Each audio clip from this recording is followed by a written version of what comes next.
Today we're going to make an outdoor lounge. This video is sponsored by the Amazon Father's Day gift guide. Amazon asked me to come up with a DIY project that'd be appropriate for Father's Day. My dad's retired, so I thought an outdoor lounge chair would be perfect. The base for the lounge is made out of two 8-foot long 2x12s. I cut each of them in half using a circular saw with a speed square to guide my cuts. The back support pieces are going to be made out of 2x6s. I was making this lounge to fit specific cushions that I had ordered, but you really could make it any size that you want. I'll post dimension drawings of this project on my website, but this one should be easy enough to figure out on your own. I cut some scrap pieces of 2x3 and 2x4 to use as supports. The length doesn't really matter, but there's going to be a lot of screws going into these pieces, so I tried to avoid knots. I want the backrest to be at about a 30-degree angle, so I use this little handy device to mark an angled line on the 2x12 and then extended it with the speed square. I then screwed the support blocks to the 2x12 and then screwed the 2x6s to the support block. This is an easy way to make sure that I'm screwing into 2x6 at exactly the right angle, which is important because there's two of these legs and they need to line up. Now I could skip the support block and just screw at an angle between the 2x6 and the 2x12, but the support block makes it really easy to line everything along the line. I measured 3 inches in from the other side and screwed in another support block. This allows me to attach a short piece of 2x6 that will serve as the front of the lounge. I screwed in another piece of 2x6 along the top of the 2x12. I placed the other half of the 2x12, made sure that the ends were aligned, and then screwed it into place.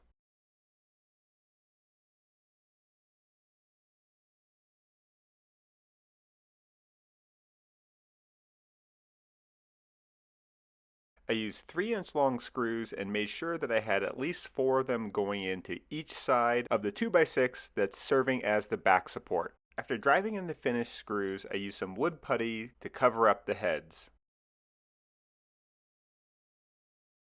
I gave each of the legs a light sanding with a coarse sanding sponge before painting it with an exterior gray house paint. While the paint is drying, I'm going to start in on the cushions. I ordered 2-inch outdoor foam online and it came all rolled up really tight, so I opened it up so it could expand and breathe. Now these cushions aren't going to require any sewing, and instead I'm going to use a plywood back so that I can staple the exterior canvas to the plywood. So I cut a piece of 1/2-inch plywood just a little bit smaller than the pieces of foam. I'm covering the cushions in a waterproof outdoor canvas that I got on Amazon. I placed the foam on the canvas and then the plywood on top of the foam. I cut the canvas to length and then folded it over and stapled it to the plywood. I tried to keep the canvas nice and snug and fold the corners over as neatly as possible. I also used a hammer to finish driving in the staples. The plywood was a little bit warped, and I probably should have gone with a flatter 3/4-inch plywood. But I'm going to screw this to the lounge anyways, and that will straighten it out. This is a really fast way to make outdoor cushions, and it's also kind of efficient because outdoor fabric can be a little bit on the pricey side, and this way you're only using it to cover the top and sides. It also makes a cushion that's heavy enough that it won't blow away.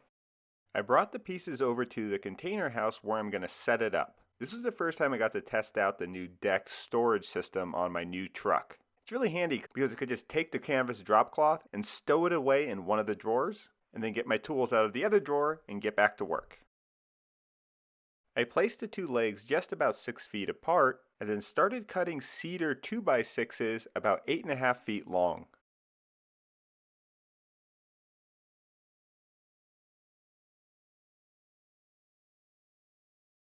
Now one of these 2x6s I'm going to rip at a 30-degree angle. So I clamped down a straight edge and secured the 2x6 to the sawhorses.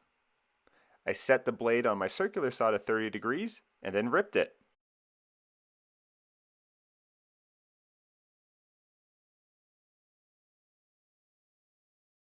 The wider angle piece is going to go right up against the backrest, and I'm going to screw it into place using 3-inch long stainless steel screws. I wanted to make sure everything was square, so I measured in from the ends and screwed in another 2x6 just as a temporary brace at the front of the lounge. I then screwed in the other 2x6s using a 1/4-inch wide trim board as a spacer.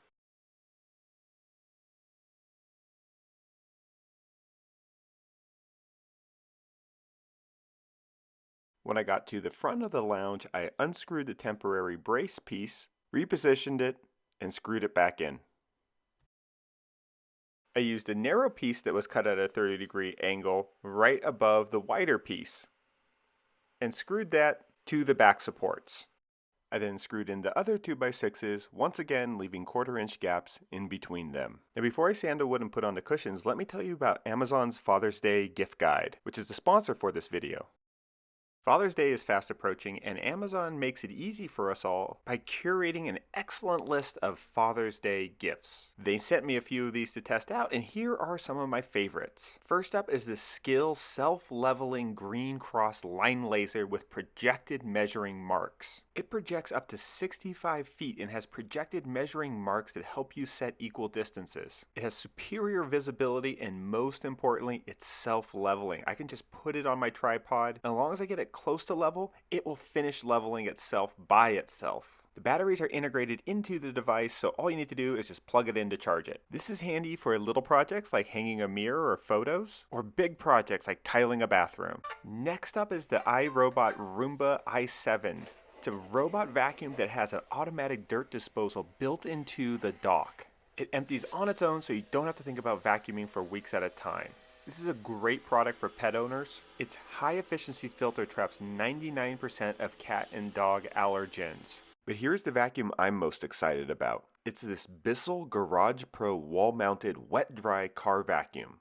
It's a 12-amp wet-dry vacuum. It picks up both wet and dry messes in the garage, car, or workshop. It converts to a blower and has 7 versatile attachments in an accessory bags that allow you to clean up all sorts of different messes. There's a 4-gallon semi-translucent dirt tank, and it includes a wall mounting kit, which I used here, and an extra long hose that stretches 32 feet. Amazon also has a great selection of power tools like this Makita brushless cordless 3-piece combo kit. Both of these 18-volt tools have brushless motors, which lets them use their batteries more efficiently and results in runtimes of up to 50% longer. Brushless motors eliminate carbon brushes, which allows the tools to run cooler and more efficiently. And because they're electronically controlled, they can match torque and RPM to the changing demands of the application. There are also some old school items like this Waterman Careen Amber Shimmer Fountain Pen. This thing is super fancy with pure fluid curves that conjure the sleek lines and billowing sails of a luxury yacht. But maybe your dad's not that fancy and is more of a beer and burgers kind of guy. Well, check out this Weber Performer charcoal grill. It's 22 inches in diameter and it holds up to 13 burgers. I like that it's easy to move, has a whole bunch of built-in hooks, and this really convenient counter that folds up and locks into place. This is just a few of the items in the Father's Day gifts guide, so click on the link in the description box below to check them all out. Alright, back to the build. I sanded all of the cedar with 120 grit sandpaper and an orbital sander. I used premium cedar 2x6s because it holds up really well against the elements, but you can save my money by just using regular 2x6s. Also, check out the dust mask that I'm wearing. It's from a company called RZ Mask and is by far the most comfortable dust mask I've ever worn. I placed the cushion and then got a bag of rocks and put that on top of it so that it would hold the cushion down while I screwed up from underneath the lounge and into the plywood in the cushion. This also let me flatten out the plywood. I then screwed in the back cushion and I'm ready to lounge. This design is really easy to make and only required 3 basic power tools to build. It's very comfortable by itself, but you can add additional pillows to it as well. If you wanted, you could extend the backrest further, but I like it on the lower side because I'm usually going to be reading on this thing, and if I do want to lie all the way down, I can use the flat part as a daybed. I also really like how the wood extends past the cushions, which creates a nice handy side table. Thanks to Amazon for sponsoring the video, and click on the link in the description box to see the Father's Day gift guide. If you're interested in the products that I use, check for the links in the description box below. Have a look at some of our other projects, and don't forget to subscribe to this channel if you haven't already. Thanks, and bye.